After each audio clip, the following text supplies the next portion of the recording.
Remember this? The family that is accused of assaulting Turning Point reporter Savannah Hernandez at an anti-ICE protest on April 11th in Minneapolis? Yeah, these are hard images to dismiss. And honestly, it shouldn't matter what side of the aisle you're on. This behavior shouldn't be normalized. Not in America. I wanted to provide a quick update on this story. The Ostrusko family was back in court, and all three pled not guilty to federal assault charges connected to this incident. Savannah Hernandez also has an active civil lawsuit against the family seeking damages, which when you listen to Savannah describe the aftermath of the incident, it sounds like she was affected far beyond the protests that day. She says she suffered a concussion, she struggled emotionally afterwards, and she actually fears for her safety now. So this has clearly become something much bigger than the viral clip that it turned into. But what really caught my attention wasn't actually the plea itself. It was this. The state court. And also, Page's attorney said he will be seeking a gag order against Savannah Hernandez, saying she posts videos of the incident and makes commentary almost daily. He will be seeking a gag order sometime in the near future. Now, to be clear here, no gag order has actually been issued. This was reportedly just something discussed by one of the attorneys because Savannah continues publicly talking about the case. But obviously, hearing the words gag order attached to a journalist who was allegedly assaulted at a protest is going to make people stop and go, wait, what?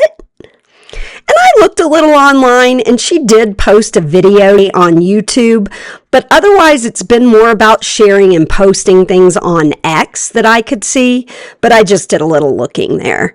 As for the story, well, it has gotten a lot messier since I originally covered it, because one of the biggest developments actually involves another daughter in the family, Desiree Ostrusko. I wish we could stop there, my friends, but the story isn't over yet because apparently Chris and Deanna have another daughter and her name is Desiree Ostrusko, and they are now suing her because she publicly condemned their attack on me. Now, the day that I was assaulted, she put out multiple statements basically stating that she is Chris's second daughter. And she has experienced firsthand how he has publicly and personally put her down simply because she doesn't align with their beliefs. And when I was reading her statements, my heart sank because if these people were willing to be this violent in public at 2 p.m. on a Saturday with a bunch of cameras around, what has this poor girl experienced behind the scenes? This is where the story stopped feeling like just a viral protest to me. Because imagine publicly condemning your family like that while the entire internet is following this story. That's brutal. And what I find interesting is that Savannah herself has actually been publicly helping raise money for Desiree since apparently her parents are suing her. So you can see over here the goal was to raise $5,000, but $10,325 has been raised so far. So that is pretty incredible. But this creates a really strange emotional dynamic around this whole story because now the loudest public support Savannah seems to be getting is coming from inside the family itself. And look, people are obviously going to have strong opinions about Savannah Hernandez politically. I get that.